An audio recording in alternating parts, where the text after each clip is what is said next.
J'ai découvert que la plupart des gens ne savent pas qui ils sont. Si vous demandez à une personne lambda qui elle est, elle va vous donner son nom du genre « Je suis Bob Proctor », mais ce n'est pas moi. Bob et Proctor sont deux mots que mes parents m'ont donnés, et c'est mon nom, mais ce n'est pas moi. D'autres diront « ça c'est moi », mais ce n'est pas moi non plus, c'est juste mon corps. Par exemple, vous n'appellerez jamais votre responsable pour lui dire « mon corps ne sera pas là aujourd'hui, il est malade ».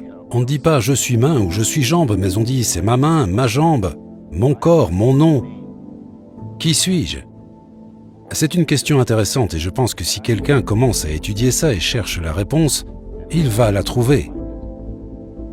Vous savez, je pense que nous vivons simultanément dans 3 plans de compréhension. Nous sommes des êtres spirituels, nous avons une intelligence et nous vivons dans des corps physiques.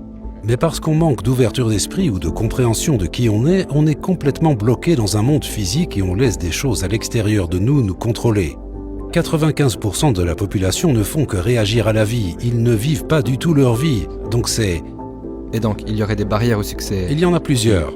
Okay. Je pense qu'il y a 2 barrières principales. La première, c'est le conditionnement. Le conditionnement qui a pris place dans notre subconscient depuis notre plus tendre enfance. Tout ce que nous pouvons faire, c'est agir et parler de la même façon que les gens autour de nous. C'est pour ça qu'on a appris la langue qu'on parle. Mais s'il y avait 10 langues parlées dans notre maison, nous en aurions appris 10 sans aucune difficulté. Il n'y en a souvent qu'une et c'est la seule qu'on apprend. On grandit puis on se dit « oh, je pourrais apprendre une autre langue ». Nous pourrions en apprendre 100 autres si nous le voulions. On peut tout faire. Mais je pense que nous avons un conditionnement très très puissant et généralement il est basé sur de mauvaises croyances. Ça, c'était pour la barrière qui se trouve à l'intérieur de nous. La barrière extérieure, c'est notre environnement. Nous avons tendance à agir comme tous les gens qui nous entourent. Et quand vous y réfléchissez, ça n'a aucun sens.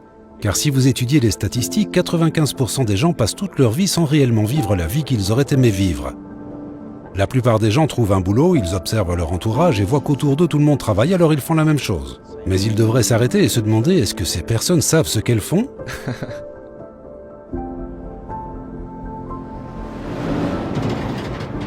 Les gens suivent les règles, ils prennent un numéro et font comme tout le monde autour d'eux. Ça pourrait être sympa dans le royaume des animaux, mais les humains ne sont pas censés vivre de cette façon. Je pense que nous devrions faire quelques vagues. Nous devrions nous démarquer et être différents. Pas juste pour être différents, mais parce que nous sommes différents. Nous avons tous des pensées différentes. Et je pense que nous devrions commencer à penser et dessiner dans notre esprit les images de ce que nous aimerions faire et ensuite s'y atteler et le faire. Emerson l'a fait, Edison l'a fait, Marconi l'a fait, Samuel Morse l'a fait, Buckminster l'a fait. On pourrait continuer la liste pendant longtemps.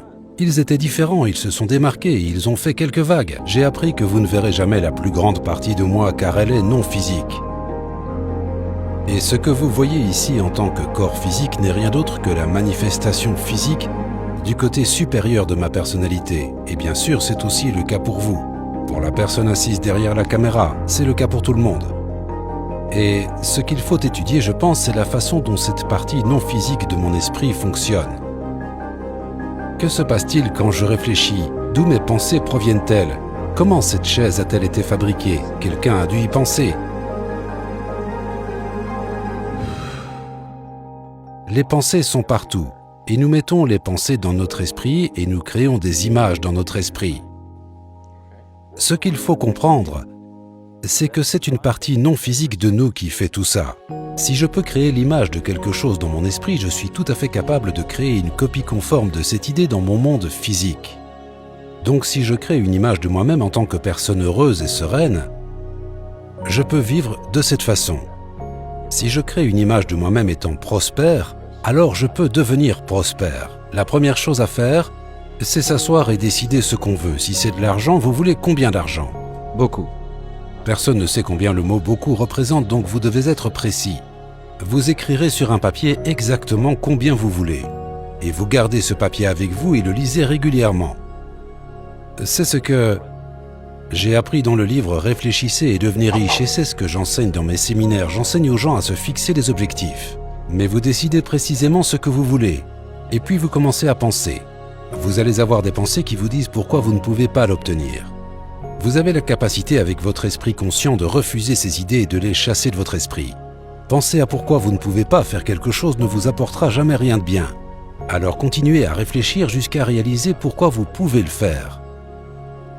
Et le chemin à suivre pour y arriver vous apparaîtra sous forme d'images dans votre esprit. Pensez comment y arriver et non pourquoi vous ne pouvez pas y arriver. Réfléchissez à la façon dont vous pouvez y arriver. Je dirais même qu'après ça, vous devriez acheter un bon livre et commencer à l'étudier. Trouvez une personne qui est déjà en train de faire quelque chose que vous voulez faire et apprenez à connaître cette personne. Demandez l'avis des experts, ne demandez pas à votre voisin, votre mère, votre père, votre frère ou à votre collègue de travail, car ils ne savent pas nécessairement. Inutile de demander comment gagner beaucoup d'argent à quelqu'un qui ne gagne que 50 000 € par an, ils ne savent pas.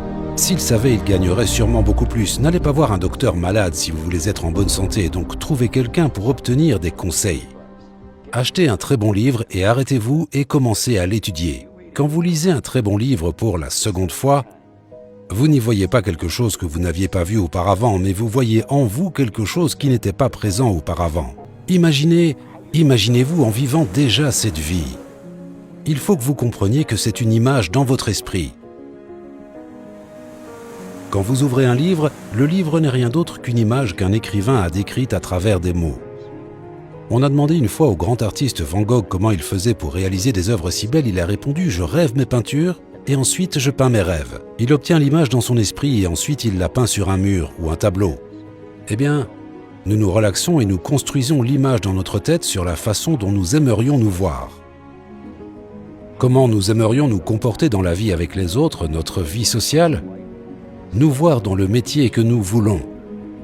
La façon dont nous voulons faire nos présentations de vente dans le cas où vous êtes un vendeur ou autre. Et ensuite, prenez cette image et décrivez-la. Écrivez ça sur un papier, en utilisant le présent. Je suis tellement heureux maintenant que je me vois, et écrivez tout ça. Beaucoup de gens vont rire à ça et dire que ça n'a aucun sens. Mais ça a énormément de sens. Ils ne pourront pas vous dire pourquoi ça n'a aucun sens. Moi, je pourrais passer des heures à vous expliquer pourquoi ça a du sens et je pourrais l'expliquer avec tellement de détails que tout le monde comprendrait. Donc écrivez une description sur comment vous voudriez vous voir et commencez à la lire. Et la relire encore et lisez-la tous les jours, gardez-la partout et continuez à la lire. Le point primordial que tous les grands enseignants ont évoqué au cours de l'histoire et sur lequel ils ont tous été unanimes, c'est que nous devenons ce à quoi nous pensons.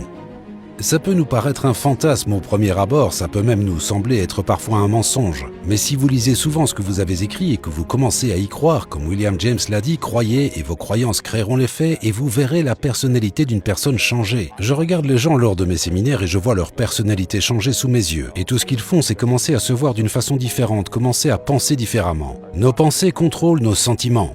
Et nos sentiments contrôlent nos actions.